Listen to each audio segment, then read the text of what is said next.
الحمد لله. الحمد لله وكفى والصلاة والسلام على عباده الذين اصطفى، أما بعد، فأعوذ بالله من الشيطان الرجيم. بسم الله الرحمن الرحيم.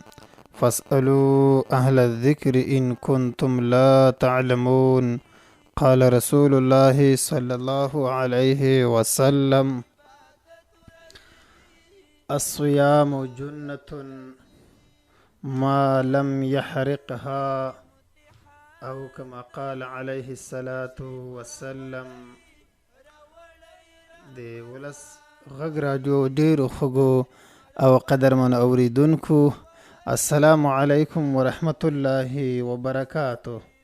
خوښ او خوشحاله یم چې نن ورځ بیا هم د تاسو په درنه خدمت کې حاضر شوی یم.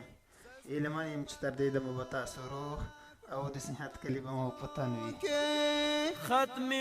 زه هم په دې خپرونه کې د تخنیکو برخه کې سره لمر صاحب دی. زیاته مننه کوو ترې. نو لمر صاحب محترم دا چې اوریدونکو طرف ته ورځو، یو څو پوښتنې نور اوریدونکو هم رالیږلې دي، اخیستې مو دي، اوریدونکی اخلو. السلام علیکم. وعلیکم السلام. جوړې ساتې ښه دی ورور؟ طبیعتونه ښه دي، شکر دا ښه دی. شکر دی وروره. نوم دې راته واخله، پوښتنه مو وکړئ. عبدالناصر محبتي یم د سترګو خوشګړی نه. مهرباني عبدالناصر ورور. دا مولوي صاحب یو دا پوښتنه لرم. د تروې خلک نه کوي دا څنګه دی؟ بیا بله پوښتنه دا د رضا کیسه څنګه ده؟ سمه ده.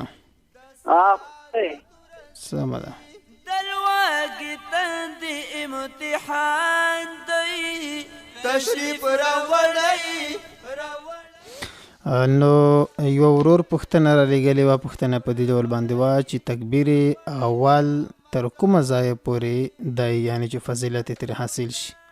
په دې کې هم د فقهاو اختلاف دی، خو مفتبهي قول په دې کې دا دی چې یو څوک د رکوع په حالت کې، یعنی په اول رکعت کې څوک امام بیا مومي، نو د تکبیر تحریمه بیا موندلو.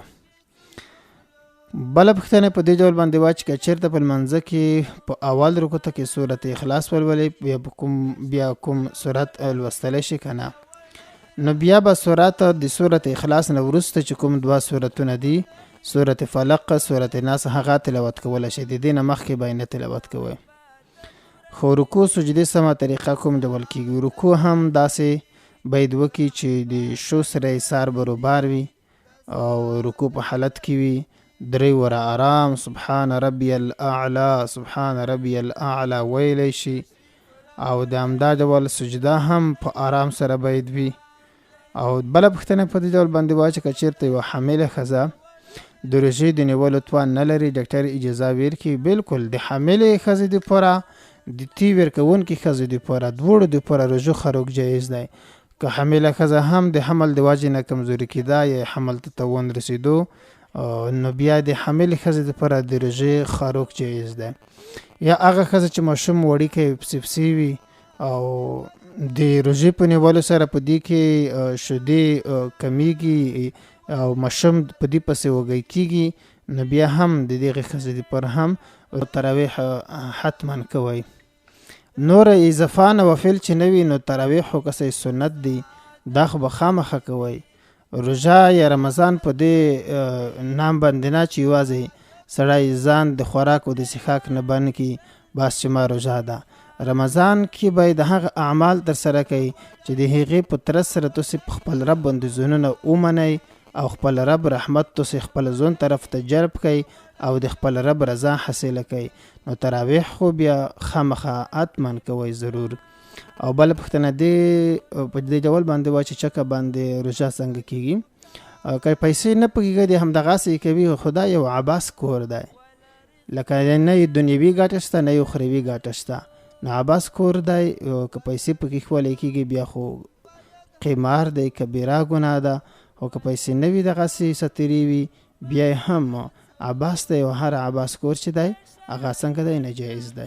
ورځو نور اوریدونکو ته. السلام علیکم. بله السلام علیکم. وعلیکم سلام. جوړې ساتې ښه ده؟ شکر الحمدلله. نوم درته واخله وروره، پوښتنه مو وکړئ. محمد دی لیوات کلي څخه. څوک؟ محمد. مهرباني محمد ورور.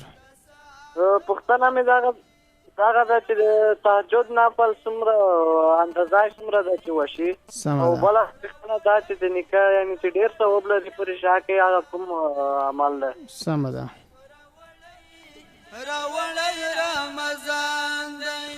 محمد ورور بیا پوښتنه په دې ډول باندې وه چې تهجد د لمانځه طریقه راته وښیه. ورونو دا هم یوه توصیه درته کوم چې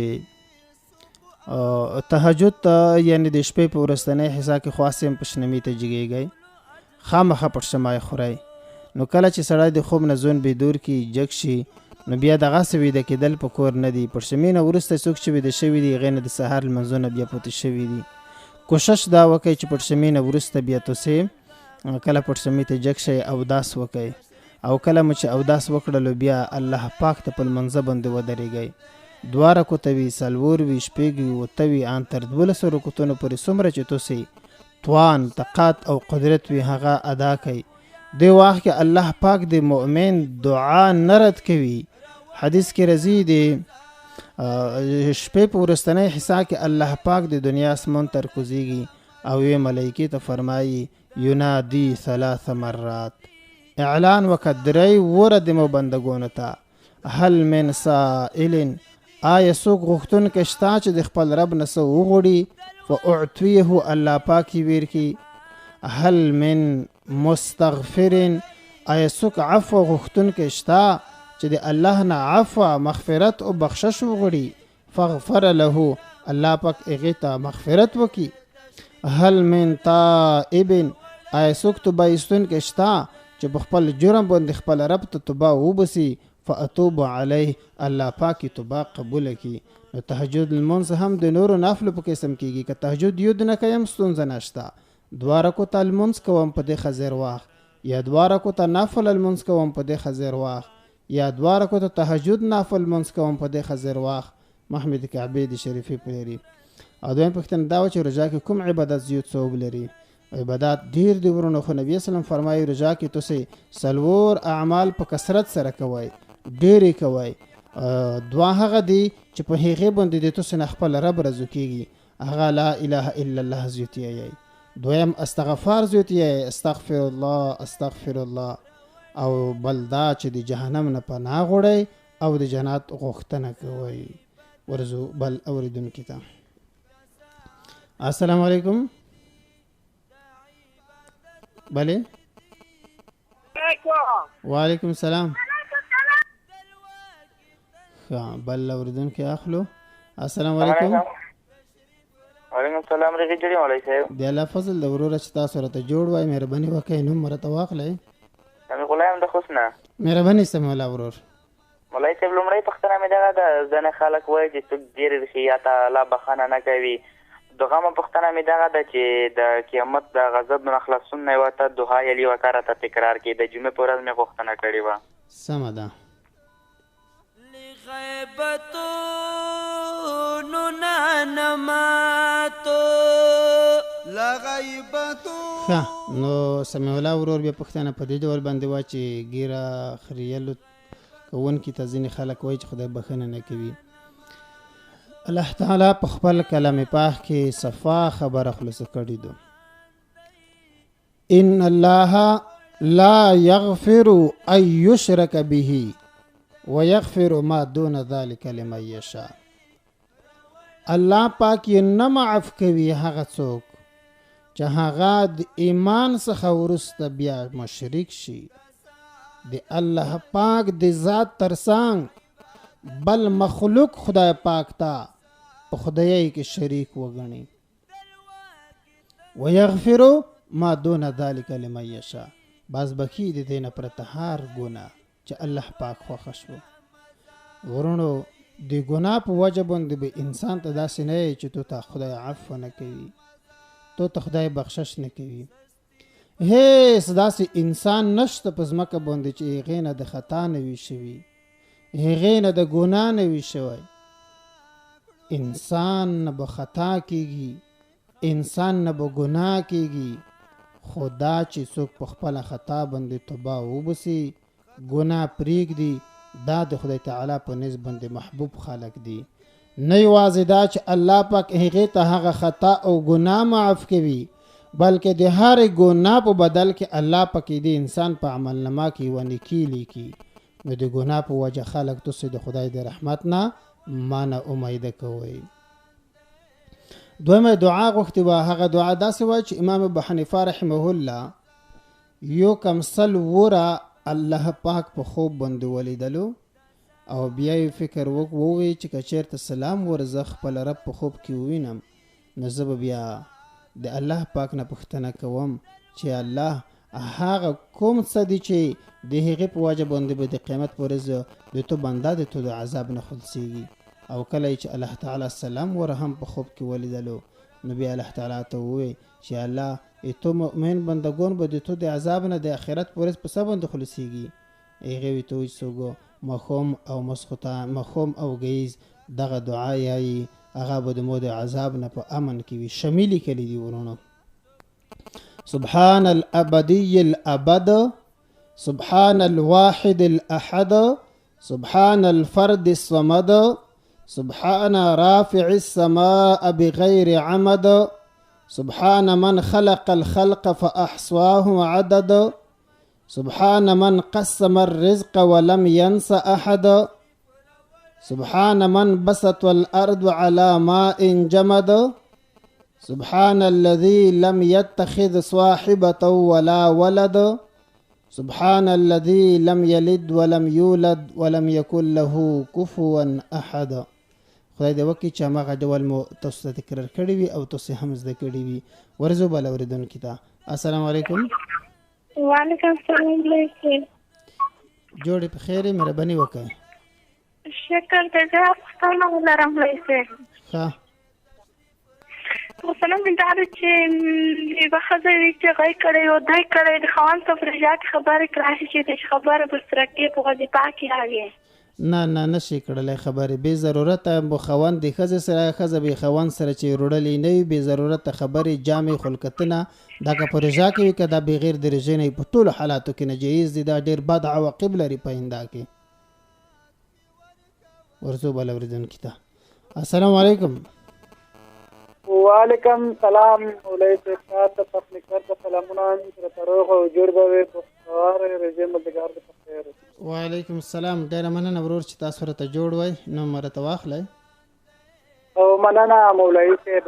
نو مې سفر ارمان دا د خیرخای لپاره به برس کړل. مهرباني ارمان صاحب محترم. او مننه مولوی صاحب. په سره په دې ډول دی لمړی په څنګه چې را کنه مولوی صاحب ځکه خلک چې سروې کوي کنه چې مولانا چې دا مولوی صاحب هغه په شخصیتونو کنه دا چې کله سلام ګرځوي دی خلی دغه چې نو چې با خلی سلام چې ګاټي بل په خنه مولوی صاحب په دې ډول وای نشو مرورا په خبره باندې څنګه شي امام سلام وګرځوي یو اول چې تروي نه مولوی لوړ وی کنه نه دواره په توګه په شخصیت نو کې کنه دا کې دا چې سلام وګرځوي د ځینې خلک دغه په کې نو یعنی په اول سر نه پته پته ورکین با سلام پته کې دی دا ها یعنی مقصد تراویح د نفس جګیږي. او بالکل. او بل په خنه مولوی ته په ډېر ډول دا کنه چې اوسه سور د یو پورا کې نه پټای د کنه په دې باندې شوچاله کړلې ده نه دیولنه راکار دي دا چې خلک وایي چې دغه شوچاله زکوت نه وبتل خلک دا څنګه وي. سم ده. راولای رمضان دی نو درمان صاحب بیا پوښتنه په دې ډول باندې واچي یو شمېر داسې ځوانان هم شته چې هغه حتما سترې تراویح به وي چې سترې تراویحو کې امام پسې تر هغې وخته پورې نه درېږي چې امام ټیټېږي نو بیا په پسې درېږي. دغه ځوانانو ته د سترو تراویحو نه وړې تراویحې ډېرې بهتره دي چې دوی دومره هغه احساس هغه دینی فکر کمزوری شوی دی چې بوډاګون سپینګیري په امام پسې ویلوړ وي او هغه د امام په اقتدا کې وي او دوی د تراویح په وخت کې خپل پرته وي تکیې والی وي او کله چې امام ټیټېږي دوی پسې ټیټېږي نو دوی ته د دغې نه د وړو تراویحو کړل بهتر دي. دویمه پوښتنه په دې ډول باندې وه چې که چېرته په یوه پټای باندې دیوال راتاوي یا کور کې وسړي شفتاله کرلې وي په دې کې عشر شته. کله چې په کوم ځمکه باندې احاطار تو شوي وي دیوالونه ارتو شوي وي په منځ د کور کې وي په منځ د بوخ کې وي په دې کې بیا عشر نشته. مجموع الفتاوا کتاب الزکات لیکلي دي. ورزو بل اوریدونکو ته السلام علیکم. وعلیکم السلام.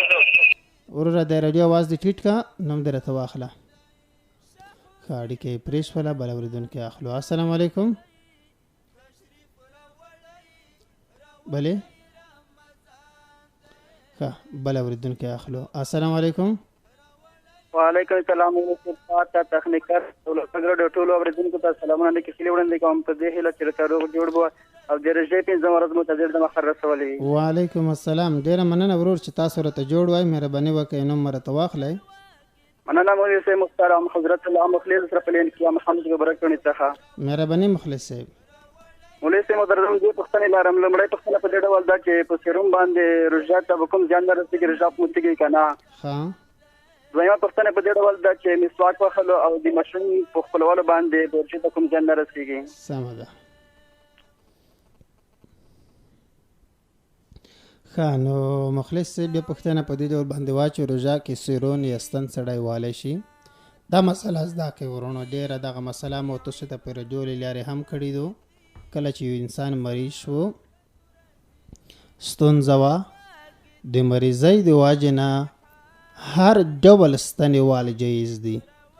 که هغه د غوښې ستن وي که هغه د راک ستن وي که هغه سیرون وي د ضرورت په وخت کې د دغه شیونو په والو سره روژې ته کوم نقصان نه رسیږي. دا د ټولو دیوبندي علماو نظر ده. دویمه پوښتنه د مسواک په وهلو سره وه. مسواک هم په روژه کې استعمالولی شي. دا نه ځینې خلک چې سهار کې نه مازدیګر کې مازدیګر نه هر وخت دپاره مسواک استعمال په روژه کې جایز ده.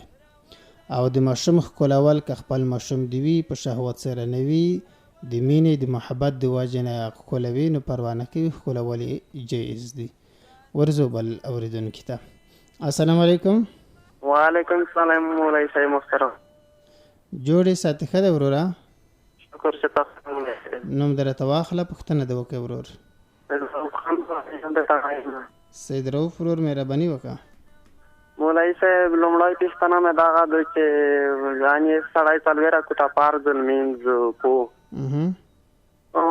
دغه کې دغه درې رکوټه چې سړی وکړو د څلورم کې څه وشي چې اوومې څه که اوومې نه کړو او دغه کې بیا څلوم ونړوي بیا د څلورم رکوټ بیا څه وکړو دغه پکې ګناه نه لري. سمه ده.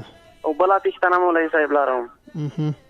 بله پوښتنه مې دغه ده چې د سهار مهال د سترګې ختل چې سترګه وخېږي په دا ټایم کې نافل څومره اجر او ثواب لري؟ سمه ده.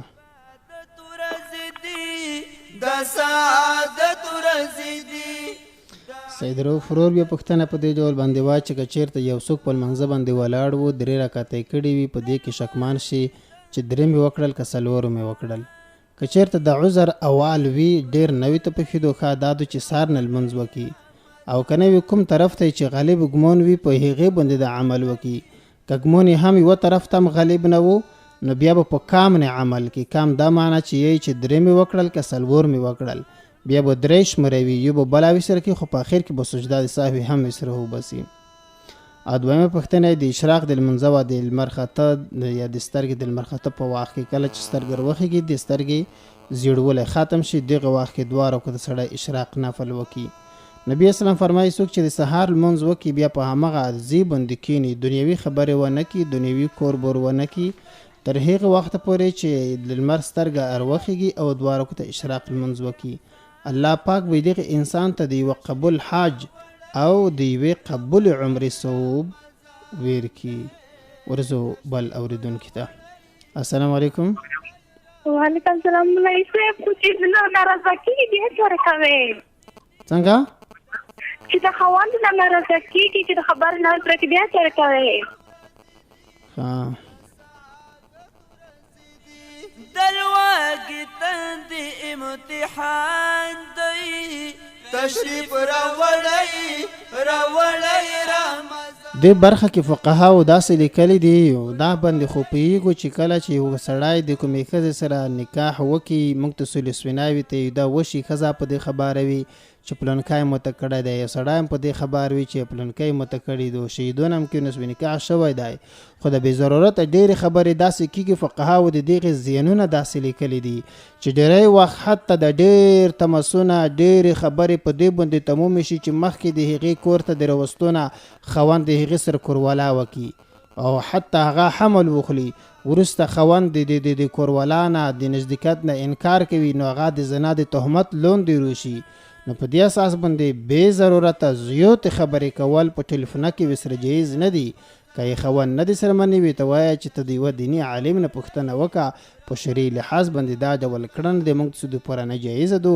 هغې ته په حکمت په پوهه او په حوصله سره قناعت ورکړه ورځو بل اورېدونکي ته السلام علیکم وعلیکم السلام علیکم خیر جوړی د الله فضل د وروره چې تاسو راته جوړ وای مهرباني وکړئ نوم راته واخلئ څه خیر اوسئ نوم راته واخلئ دیتا بله مولوی صاحب اورئ اورم یو دوه پوښتنې مې کولې که نوم د لومړی راته واخلئ نو ښه به وي نوم مې قیوم سیدي دی د کونډۍ مهرباني قیوم ورور پوښتنه مو کوئ پوښتنه مې لومړی پوښتنه مې په دې ډول ده چې په روژه کې ګیمونه څنګه دي او بله پوښتنه مې دا ده که چېرته یوه ښځه د خپلې مریضۍ څخه ځان صفا کړي او ټیم یې پوره شي او بیا مازدیګر ماسپښین کې نه وروسته خوراک کولی شي او که نه ښه یعنې ورځې په جریان کې بالکل د ورځې په جریان کې سمه ده تشریف راوړی راوړی رمضان ښه نو قیوم سیدي ورور پوښتنه مو واخیستله آیا چې په روژه کې ګیم سرګېدی ګیم شو یا چکې شوې دا ټول شیونه عباسیات دي نه یې دنیوي ګټه شته انسان ته نه یې اخروي ګټه شته په دغې باندې د خپل قیمتي وخت مه ضایع کوئ په ځي تلاوت ذکر اذکار مطالعه یوه نیکه خبره دا باید چا سره وکئ نه دا چې د خپل قیمتي وخت په دې عباسیاتو باندې تیر شي نور روژې ته کوم نقصان نه پرې رسیږي دویم پوښتنه په دې ډول باندې وایي چې که چېرته یوه ښځه خپله میاشتنۍ مریضۍ باندې وي خو مثلا د ورځې په 2 بجو په 9 بجو یا 10 بجو باندې مریضي ورکه شوه بان شوه چې مریضي بان شوه ښه نو دغه ورځ نه خو د دې روژه که اگر چې مریضي باندو که دا ورځ باندې ځکه چې خو د شپې د طرف نه د روژې نیت نه و چې نو نیت نو که دې خروک هم وکړي په کوم اثر نه پلویږي په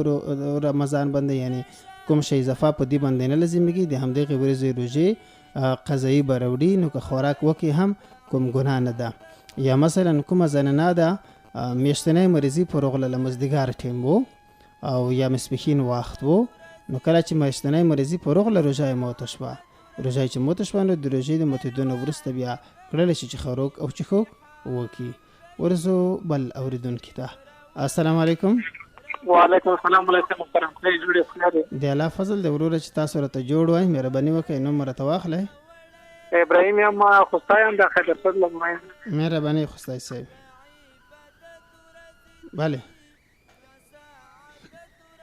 اړیکه یې پرېښوله بل اورېدونکی به واخلو السلام علیکم وعلیکم مولوي صاحب محترم څنګه خیر جوړې د الله فضل د وروره چې تاسو راته جوړ وای بس تاسو د دعاګانې سر وسپري خو الحمدلله موږ هم جوړې تاسو جوړتیا د خدای څخه غواړو ډېره مننه که ورور مهرباني نوم راته واخلئ مننه مولوي صاحب محترم حضرت الله استمان یم د باغ څخه مهرباني حضرت الله استمان صاحب مننه مولوي صاحب دې پوښتنې درنه کوم که تاسو اجازه وي مهرباني لومړی پوښتنه مې په دې ډول ده کومه زنانه چې ماشوم پیدا شي د هغې بلې زنانه ورشي د هغې ماشوم د نوم غوټۍ پرې کړي په دې زنانه باندې غسل وجیبېږي او که نه نوم په غوټیو باندې بالکل ښه دوهمه پوښتنه مې مولوي صاحب په دې ډول ده چې په کور کې زنانه زیاتې وي جنګ جګړه زیاته وي د کور کې یوه مشره زنانه ورشي هغې دپاره قرآن کریم په لاس کې ورکړي چې د قرآن کریم ته وګورئ تاسو دغه نوره جنګره بس کړئ دغې زنانه کوم ډول ګناهونو پکې راځي او که نه سمه ده مننه قربان شم ښه خپرونه راوړی رمضان دی تشریف راوړی. ستومان صاحب بیا پښتنه په دې ډول باندې وایي چې که چېرته یوه زنانه د کوم ماشوم د نومه غوټۍ پرې کړي یعنې په ابتدایي حالاتو کې چې وشي غسل پرې لازمیږي نه، په دې باندې غسل نشته. او دویم پوښتنه دا وه چې کومه زنانه په کور کې نوره زنانه وي غوریږ ډېر سره کوي، یوه مشرې زنانه هغې ته قرآن کریم په لاس کې وروړي چې نره شور مه کوئ غوریږ مه کوئ. کوشش ته وکړي په نورو لارو باندې باید د هغې آرامي یا د هغې په منځ کې اصلاح صلح وکړي. نو د قرآن کریم وروړل یا قرآن کریم ورته ایښودل دا د قرآن کریم د ادابو خلاف او د قرآن کریم بې ادبي ګڼل شوي ده. د دې نه باید اجتناب او پرهیز وکړي. ورځو بل اورېدونکي ته.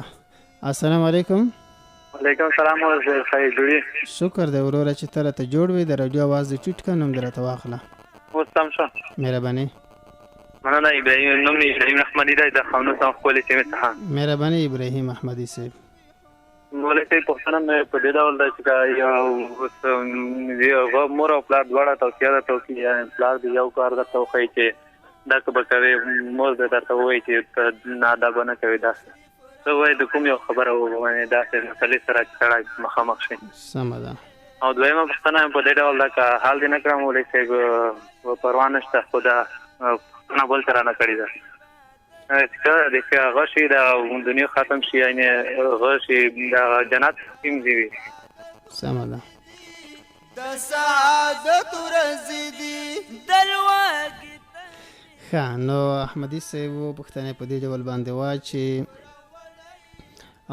مور او پلار که چېرته مور یوه خبره درته وکړي پلار د هغې په خلاف بله خبره وکړي نو د کومې چا خبره منل پکار دي. لومړی خو دا چې ښځه هم په ټولو مشروع چارو کې د خاوند تابع دو. لومړی باید همغه مور د ته د خاوند خبره هغه که چېرته خاوند په ګناه باندې امر نه وکړی د خاوند خبره د مور هم ومني او درته ووایي چې دا خبره د پلار خبره ومنه. بیا هم که ترمنځ ټکر وو نو د حکمت نه کار اخیستل داسې پکار دي چې یو هم ناراضه نشي، یوه ته قناعت ورکړل شي، یوه ته داسې ډاډ ورکړلی شي. یعنی د مور پلار په حقوقو کې دواړه په تا باندې زیات حقوق لري. بیا بالخصوص حدیث کې 3 ځله د مور حق ذکر کړی دی. نبی صلی الله علیه وسلم ته یو سړی راغلی یا رسول الله صلی الله علیه وسلم مور زیات حق لري که پلور؟ نبی اسلام ته فرمیل چې مور. بیا یې ته چې مور زیات حق لري که پلور ته چې مور. دریم ورته چې مور حق زیات لري که پلور ته چې مور. او څلورم ته چې پلور هم. خو بیا هم د مور دپاره پکار ده ځکه د تا پلار خو خاوند کېږي چې هغې خبره باید ومني تر څو د دوی ترمنځ هم هغه ژوند هغه د نکاح تړون هغه باید تریخ نه وي بلکې هغه په مینه او محبت سره دغسې جریان بیا مومي.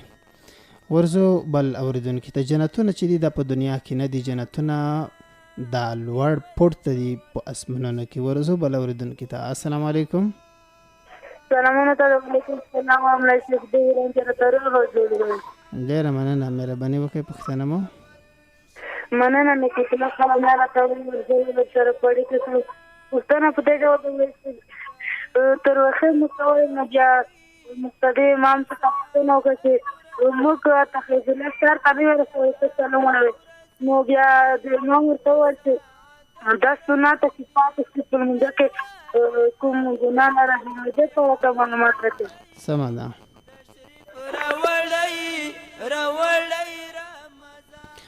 لومړی خو باید مولوي امامان هم ډېرې تیزې ترویحي ونه کړي. دومره تیزې ترویحي ونه کړي چې حتی د هغې د المنځ د الفاظو پات هم نه لګېږي، معلومات یې نه کېږي. دومره تیزې تراویحونه بیا نه کړل بهتر دي. لمونځ او تراویح باید آرام وي. دومره ورو هم نه چې مقتدیون په هغې پسې ستړي کېږي او دومره تیزې هم نه چې حتی د لمونځ د الفاظو ادا هغه بیخي غلطه وي. نو بیا هم که چېرته امام پسې تاسو په آخره قاعده کې تر تشهد پورې لمونځ ورسولو عبده و رسولو پورې او د هغې نه وروسته اللهم صل کې د سلام وګرځولو نو تاسې هم سلام په ده پسې ګرځولی شئ. کوشش وکړئ چې تر تشهد پورې لمونځ په هغې پسې ورسوئ.